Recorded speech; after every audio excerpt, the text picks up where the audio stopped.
È stato estratto il corpo senza vita di Mario Cardinale, l'operaio deceduto dentro una cava di Villafranca Sicula, mentre stava eseguendo dei lavori con un escavatore. L'uomo è rimasto intrappolato all'interno del mezzo meccanico quando la cava è iniziata a franare. Il fatto è successo lo scorso 6 febbraio. Per 8 lunghi ed interminabili giorni è rimasto lì, sotto lo sguardo incredulo ed impietrito dei familiari che a gran voce chiedevano alle istituzioni interventi per estrarlo da sotto le macerie. Lavori che si sono mostrati fin da subito difficoltosi a causa del crollo del costone.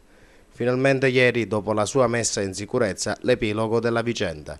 Poco dopo le ore 16 il bivonese Mario Cardinale è stato estratto, a lavorare incessantemente i vigili del fuoco. Adesso per la segreteria provinciale della CGIL occorre che si faccia piena luce sulle cause della morte e si assicurino sostegni concreti alla famiglia dell'operaio.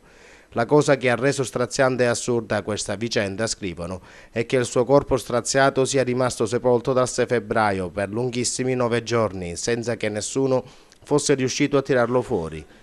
Secondo la CGIL occorre accertare le responsabilità.